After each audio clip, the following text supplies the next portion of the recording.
And we are live. You already know who it is. My name is Mike Kyle, aka the Fantasy Vulture. I have over a decade worth of fantasy football experience and have continuously competed for fantasy championships over the course of the past 6 seasons. Let's make it 7 in 2020. But enough of me. I'm here for you on today's episode of the FB Show. We are going to continue our Week 3 game previews, breaking down every single Week 3 matchup all through the lens of fantasy football. Up next, the Dallas Cowboys versus the Seattle Seahawks. So if you are excited for this game preview, be sure to hit that like button down below, like an open receiver downfield, and also smash that subscribe button like a power running back up the middle so that you never miss a video from me. Last but not least, you can follow me on all social media platforms at FFVulture. If you're with me on a Friday night / early Saturday morning watching this video, or whenever really you're watching this video, just know, right now, I am just grinding through the games that are pretty cut and dry, self-explanatory. There's not a whole lot of intrigue around them from a fantasy football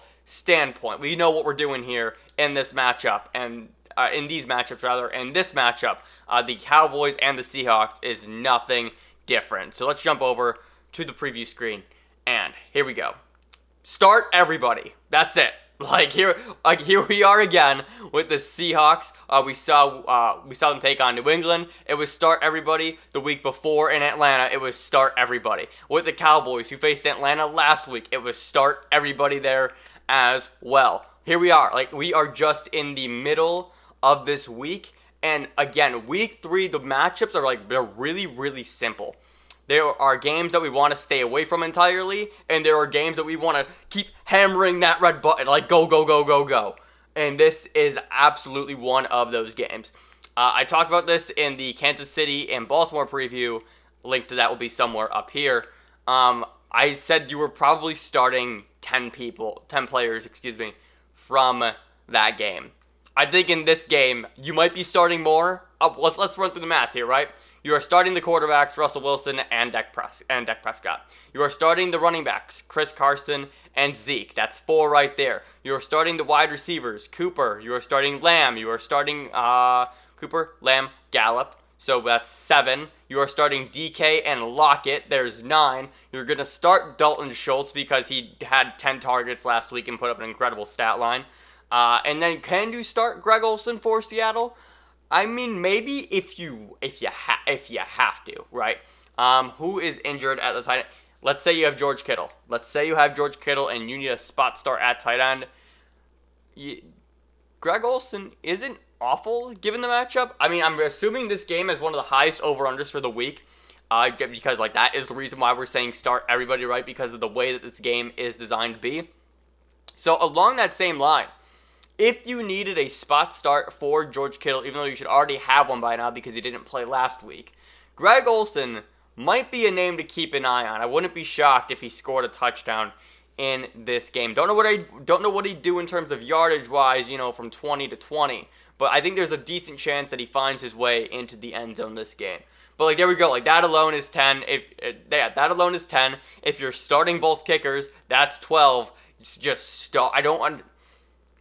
This is one of those games where I feel like people are going to overthink. And that to me is a lot of the issue just in fantasy football in general.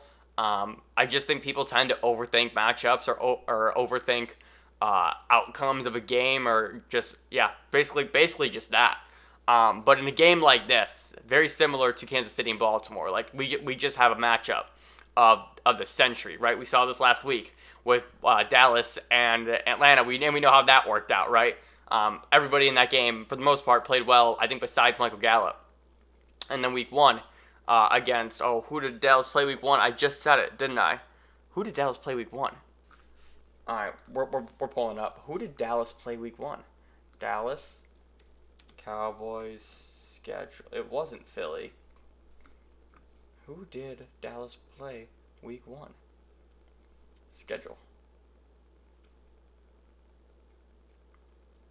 Yes, they played the Rams. The Rams played Philly in week 2. They played the Cowboys in week 1. So there we go. All right. Are there really any other points here of note? Ceedee Lamb, I think the breakout is coming. It kind of happened last week as well. I believe he had 5 catches for 106 yards in week 2 against Atlanta. And this Seattle Seahawks defense still is just like they're good. Like they're fine. They're fine. They have some holes to them. Obviously, we saw Cam Newton throw for damn near 400 yards last week, and then the Falcons, Matt Ryan, I think threw for 325 in week 2, or I'm sorry, in week 1 rather.